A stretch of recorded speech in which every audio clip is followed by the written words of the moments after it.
Dalam rekaman CCTV, perampok masuk ke rumah Dodi pukul 14:26 WIB. Pelaku pertama yang memasuki rumah tersebut adalah Ramlan Butar-Butar. Ramlan kemudian menodongkan senjata api ke seorang supir keluarga Dodi sehingga berhasil masuk ke dalam rumah. Usai berhasil memasuki rumah, Ramlan juga menodongkan pistolnya kepada pembantu di rumah Dodi. Ramlan kemudian meminta pembantu tersebut menunjukkan di mana kamar tidur Dodi. Masih pada ingat gak sama kasus perampokan di Pulau Mas yang bikin geger masyarakat di tahun 2016 silam?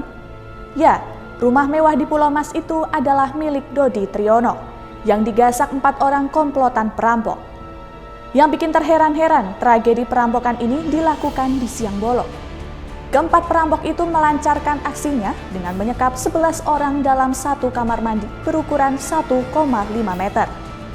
Alhasil 5 orang termasuk Dodi dan 2 anaknya meninggal dunia di lokasi, serta 1 orang lainnya meninggal dunia di rumah sakit. Lalu gimana kronologi perampokan sadis yang menewaskan 6 orang ini? Bersama saya Nadine, jurnalis Kompas.com.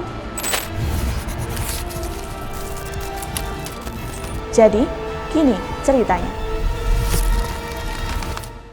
Sebelum masuk ke cerita gimana perampokan terjadi, perlu diketahui rumah mewah yang menjadi lokasi perampokan adalah milik Dodi Triyono. Dodi Triyono adalah seorang insinyur lulusan Universitas Indonesia. Dodi berprofesi sebagai pekerja swasta yang fokus di bidang arsitektur dan properti. Dodi serta ketiga anaknya menghuni rumah yang menjadi lokasi perampokan sekaligus pembunuhan itu baru selama 2 tahun. Di rumah tersebut ia memiliki 2 sopir dan 4 pembantu rumah tangga. Di lingkungan tempat tinggalnya, Dodi dikenal sebagai ketua RT. Meski dikenal sebagai orang berada, hubungan Dodi dengan para tetangganya juga terjalin baik. Warga sekitar pun mengatakan Dodi bukan orang sembarangan.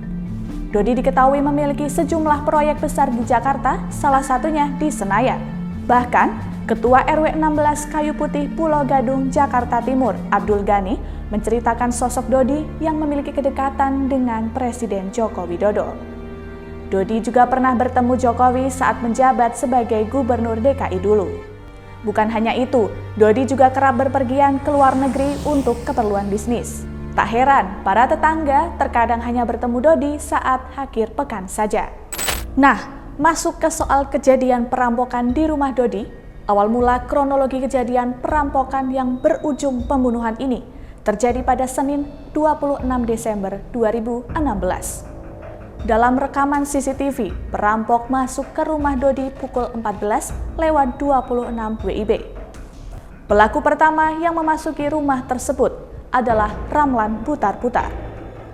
Ramlan kemudian menodongkan senjata api ke seorang supir keluarga Dodi sehingga berhasil masuk ke dalam rumah. Usai berhasil memasuki rumah, Ramlan juga menodongkan pistolnya kepada pembantu di rumah Dodi. Ramlan kemudian meminta pembantu tersebut menunjukkan di mana kamar tidur Dodi. 3 orang rekan Ramlan juga kemudian mengikutinya memasuki rumah. Mereka adalah Erwin Situmorang, Alvin Spernius Sinaga, dan Lus Pane.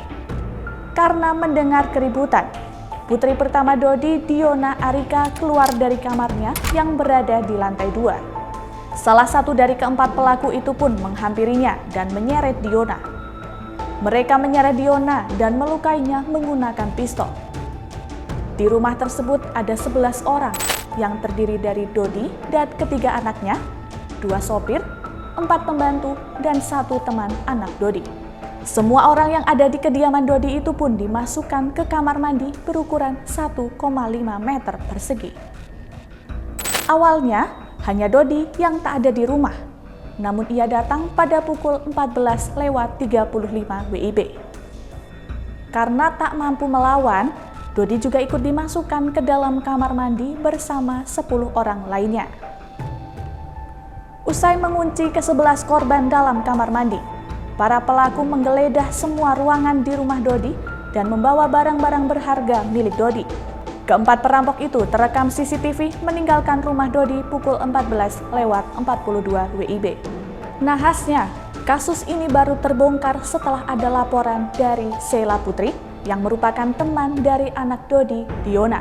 Awalnya, Sheila mencoba menghubungi Diona sejak Senin 26 Desember 2016 sore.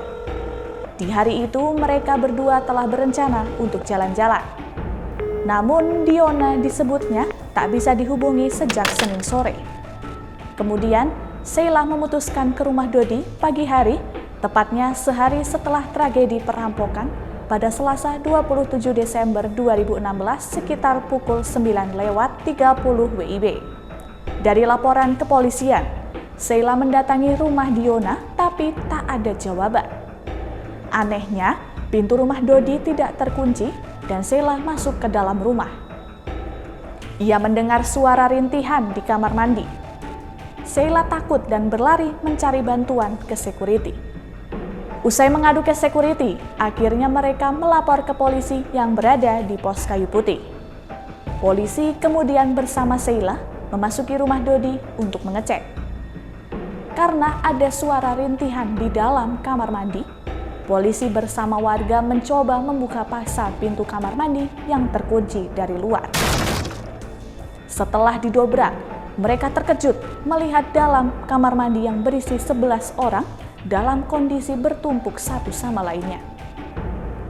11 orang itu akhirnya dikeluarkan dari kamar mandi yang sempit dan pengap tersebut.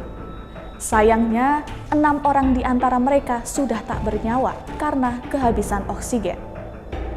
Keenam korban tewas itu adalah Dodi Triyono, Diona Arika anak pertama Dodi, Dianita Gemma anak ketiga Dodi, Amelia Kalista teman dari Dianita, dan Yanto supir Dodi.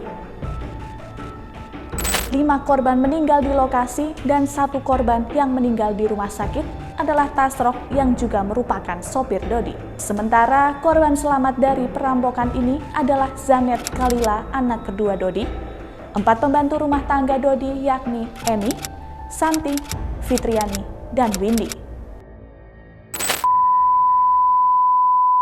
Sahabat Kompas.com, udah nonton Jadi Gini ceritanya episode mana aja nih?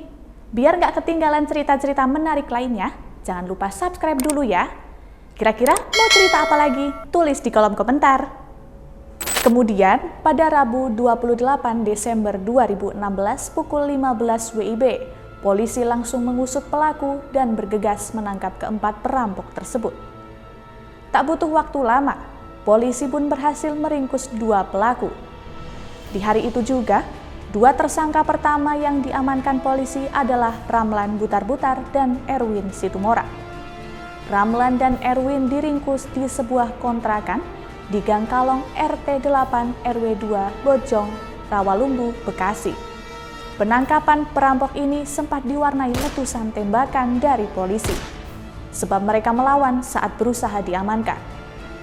Karena terkena tembakan saat melawan, Ramlan pun dinyatakan tewas akibat kehabisan darah. Polisi mengatakan Ramlan adalah pimpinan dari komplotan perampok tersebut.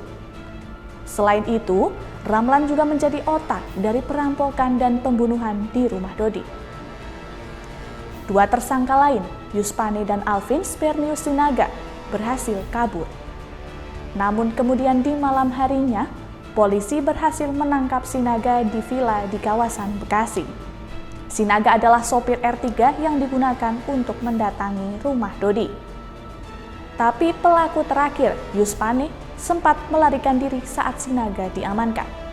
Akhirnya berhasil ditangkap pada Minggu 1 Januari 2017 di Medan, Sumatera Utara. Setelah polisi menangkap semuanya, mereka kemudian memeriksa 3 pelaku yang masih hidup. Kapolda Metro Jaya yang saat itu dijabat Irjen Muhammad Iriawan mengatakan bahwa motif pembunuhan yang menimpa keluarga Dodi Triyono adalah perampokan. Hal itu didasarkan penyitaan barang-barang berharga yang diduga diambil dari 2 tersangka dari rumah Dodi. Barang bukti yang disita dari pelaku yakni Ramlan dan Erwin berupa uang jutaan rupiah, 4 lembar uang Thailand, kunci motor, barang mewah, hingga ponsel. Komplotan ini disebut memang spesialis pencuri barang-barang berharga. Polisi mengatakan komplotan ini tergabung dalam kelompok Korea Utara. Ramlan yang tewas saat penangkapan merupakan petolan dari komplotan ini dan ia juga adalah residivis kambuhan. Ramlan pun pernah beraksi merampok warga negara Korea di Cibubur pada pertengahan 2015. Lalu apakah para tersangka yang masih hidup mendapat hukuman setimpal? Jadi, pada 17 Oktober 2017, Majelis Hakim Pengadilan Negeri Jakarta Selatan memutuskan hukuman mati bagi terdakwa sesuai dengan tuntutan yang disampaikan jaksa penuntut umum. Para terdakwa terbukti secara sah melakukan pembunuhan berencana dan pencurian dengan kekerasan. Mereka dijerat dengan pasal 340 KUHP tentang pembunuhan berencana. Untuk terdakwa Luspane dan Erwin Situmorang dijatuhi hukuman mati. Sedangkan Alvin Sinaga yang berperan menjadi sopir R3 yang digunakan komplotan ini dijatuhi pidana seumur hidup. Tragedi 7 tahun silam ini telah menjadi luka mendalam bagi keluarga yang ditinggalkan. Bahkan sampai kapanpun akan selalu melekat dalam ingatan. Kita doakan semoga para korban mendapat tempat terbaik di sisi Tuhan. Saya Nadine, sampai jumpa di cerita-cerita selanjutnya.